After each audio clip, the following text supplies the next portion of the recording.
Pourquoi le sommeil est l'allié absolu de ton entreprise et comment en prendre soin. Le sommeil, on en parle beaucoup parce que c'est un sujet qui nous concerne tous. Le plus souvent, c'est quand le sommeil a des ratés, qu'il devient source de difficultés ou de mal-être qu'on s'y intéresse le plus. Et évidemment, quand on parle sommeil, c'est surtout dans le registre de la santé. Je te propose aujourd'hui d'aborder le sommeil par le prisme de l'entrepreneuriat.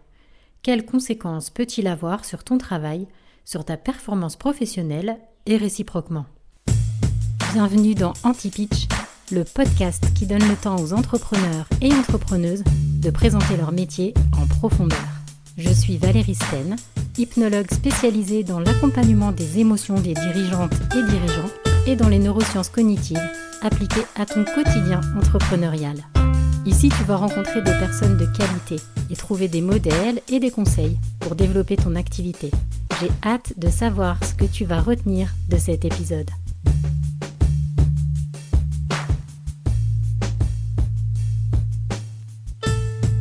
Le sommeil n'est pas un truc à l'écart de ta journée. Il fait partie de ta vie dans sa globalité. Et tu peux même t'y intéresser de manière à ce que ton sommeil fasse partie de tes réflexions stratégiques. Loin de moi l'idée d'optimiser ton sommeil. Ça va à l'encontre de toutes mes valeurs. Le truc à la mode, comme se lever tôt pour faire un morning routine ou dormir pour rentabiliser ton temps, c'est tout ce que je t'encourage à fuir. Ce n'est pas moi qui vais t'encourager à tester le sommeil polyphasique de type Huberman ou Everyman.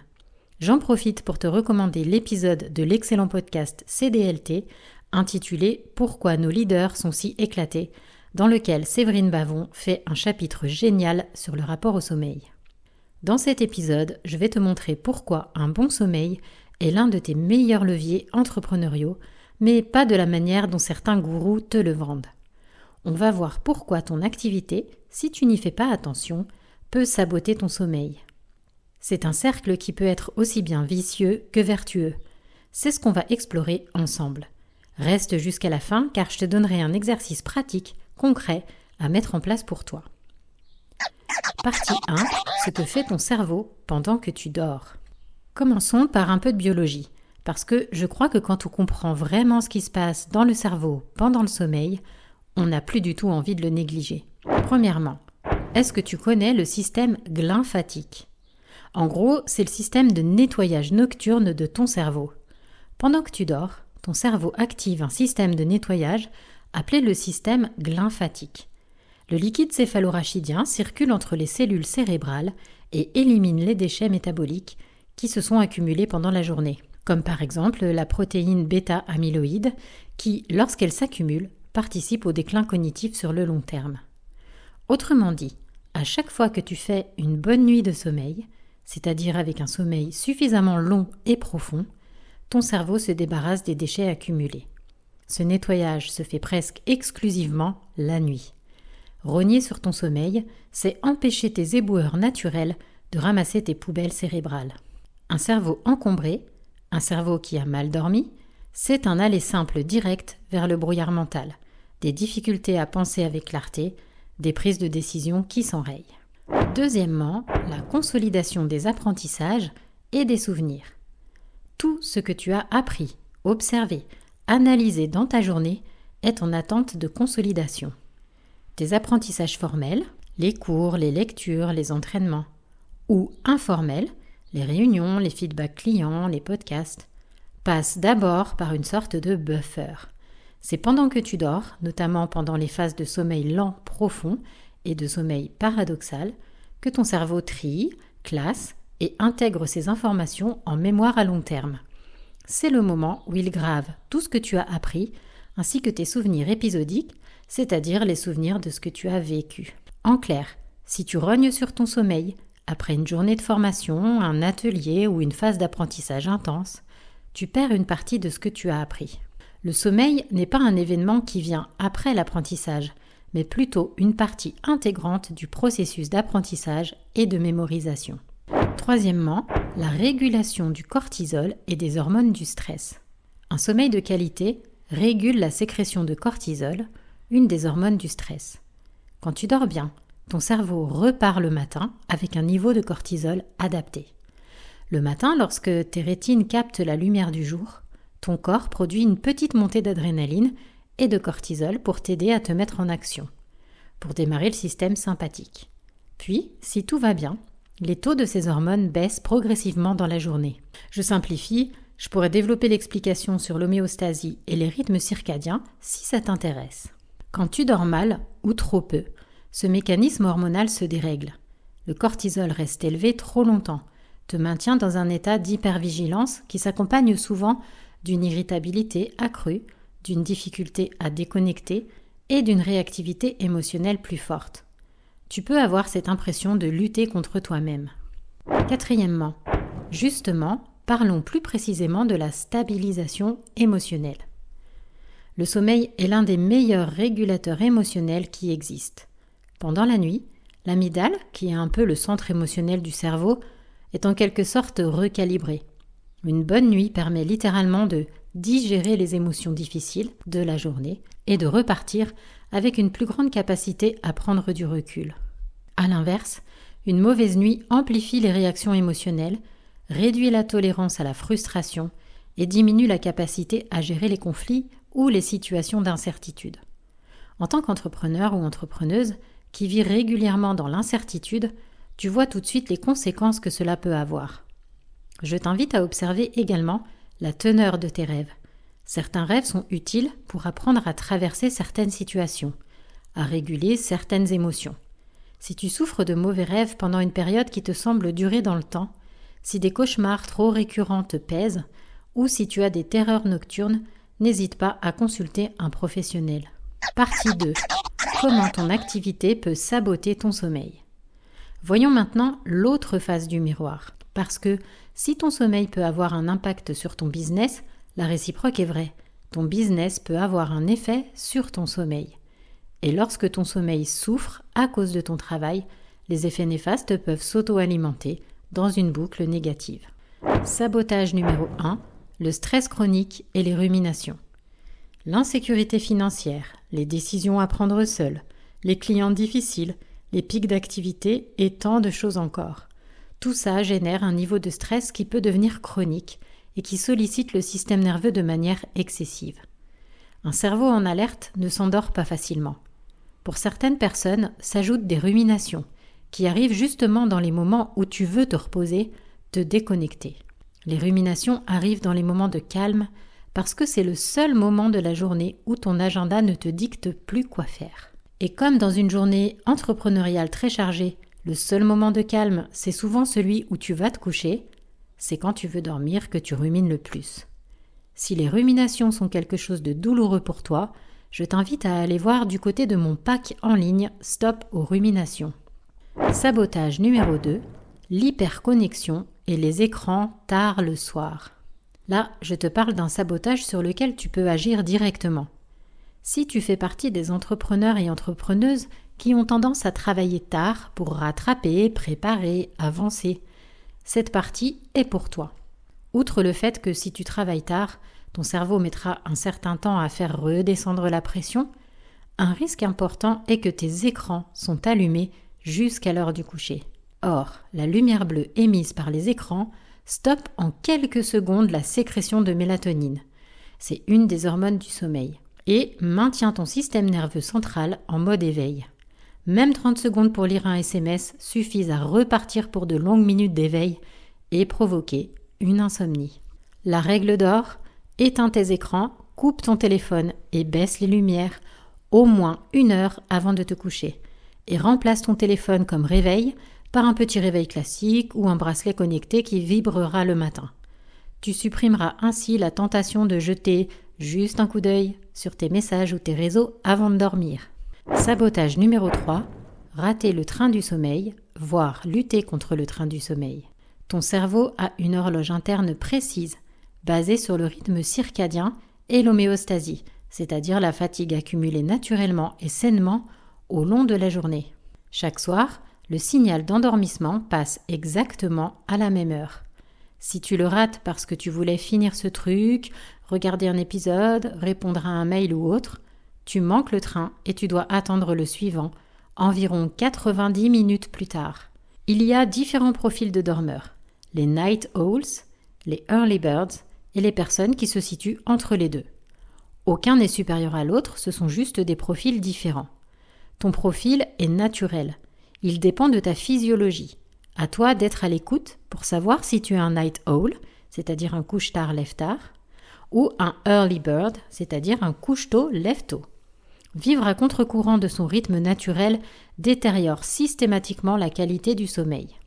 Attention, ce rythme peut changer au cours de la vie, notamment à l'adolescence où le rythme biologique naturel provoque un endormissement plus tardif et un lever décalé. Autre sabotage, il y a ce facteur dont on ne parle jamais et qui pourtant a un impact important. C'est l'influence du groupe, famille, coloc, etc. C'est un facteur souvent ignoré, l'influence du rythme des personnes avec qui tu vis. Par exemple, si tes proches sont des early birds et que tu es un night owl, tu peux inconsciemment avoir adopté leurs horaires depuis des années et dormir en décalage permanent avec ton rythme naturel. Ça se voit dans la qualité du sommeil, dans la difficulté à se lever, dans cette fatigue qui persiste même après une bonne nuit. Partie 3, les gestes concrets à mettre en place. Je vais te donner quelques règles de base. Elles sont ultra simples. Elles vont te paraître évidentes. Et pourtant, très peu de gens appliquent vraiment ces règles, y compris quand tu leur conseilles de suivre ces quelques conseils. Les fondamentaux. Couche-toi à l'heure précise où la sensation d'endormissement survient. Ne la combats pas. La régularité, c'est la clé numéro 1. Éteins tes écrans et baisse les lumières 1 heure avant de te coucher. Laisse ton téléphone éteint dans une autre pièce et utilise un réveil classique. Chaque matin, expose ton visage à la lumière naturelle une vingtaine de minutes, en prenant ton petit déjeuner sur le balcon au printemps par exemple. Ça stoppe la mélatonine.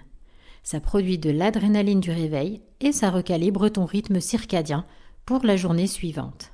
Évite de dîner trop tard et limite les produits gras et sucrés le soir. Pas de café après 14 heures. La caféine a une demi-vie de 4 à 6 heures en moyenne. Ça signifie que si tu bois un café ou un thé riche en théine vers 16 heures, à 21 heures environ, il restera la moitié des molécules actives dans ton organisme. Un autre facteur très important est la température. Pour entrer en sommeil, ton corps doit baisser sa température de base d'environ 1 degré. Une pièce fraîche est donc plus adaptée pour un endormissement rapide. À éviter absolument le soir, prendre un bain chaud. Contrairement aux croyances, une douche fraîche, même en hiver, est plus adaptée pour apaiser le corps et favoriser le sommeil. Allez, petit cadeau, je te donne un petit kit de survie en cas d'insomnie ponctuelle. Je te parle bien d'insomnie ponctuelle, par exemple la veille d'un enjeu important. Ne lutte pas contre le sommeil en tournant dans ton lit. Essaye plutôt, par exemple, un scan corporel en partant de tes orteils et en relâchant chaque muscle progressivement. L'endormissement arrive souvent avant d'avoir terminé. Ou encore, essaye d'élaborer une solution concrète à un scénario d'échec imaginaire. Ça rassure ton cerveau et lui retire son objet de rumination.